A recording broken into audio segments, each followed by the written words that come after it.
భారత్ చైనాతో కలవడం అనేది చాలా అనుమానాలకు తావిస్తుంది. అసలు ఆపరేషన్ సింధూర్ లో చైనా పాకిస్తాన్ కి సపోర్ట్ చేసింది, మన సరిహద్దుల్ని ఆక్రమించుకుంటుంది. గత 50-60 సంవత్సరాలుగా సరిహద్దులు ఇంకా వివాదాలు అలాగే ఉన్నాయి. గలహాన్ లోయలో కూడా 20 మంది సైనికులు ప్రాణాలు కోల్పోయారు.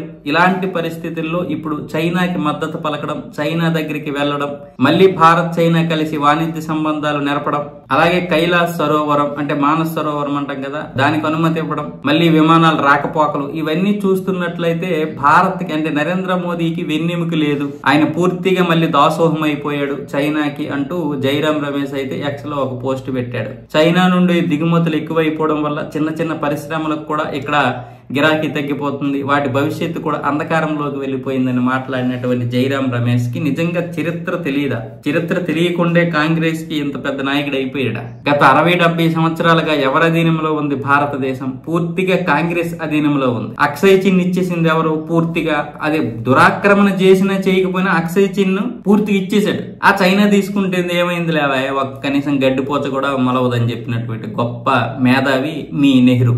ఇప్పటికీ అరుణాచల్ ప్రదేశ్ ఆ గ్రామాలు మావే అని చెప్తే గత 5-6 సంవత్సరాల నుంచి దాన్ని వ్యతిరేకించి ఇక మీకు ఎట్టి పరిస్థితుల్లోనూ ఇందులో ప్లేస్ లేదని చెప్పినటువంటి ప్రభుత్వం మోదీ ప్రభుత్వం. గత 10 సంవత్సరాల నుంచి అసలు బార్డర్ వైపే రాలేనటువంటిది మోదీ ప్రభుత్వం వచ్చాకే. ఇంకా చెప్పాలంటే గలహాన్ లోయ ఉద్రిక్తతలు వెంటనే సమస్య పరిష్కారం అయిపోయాయి. గలహాన్ లోయ నుంచి వాళ్ళు వెళ్ళిపోయారు, మనము వచ్చేసాం. అసలు అక్షయ్ చిన్ లాంటి భూభాగాన్ని ఎవడైనా ఇచ్చుకుంటాడా? అది ఎంత వ్యూహాత్మకమైనటువంటి ప్రదేశం. గడ్డి మొలవదంటే కేవలం పంట కోసమేనా? దేశ సరిహద్దు భూభాగం అనేది కీలకమైనటువంటి విషయం అని తెలియకపోవడం అనంత దరిద్రమైన దౌర్భాగ్యమైనటువంటి ప్రధాని మనల్ని పరిపాలించడం అర్థం.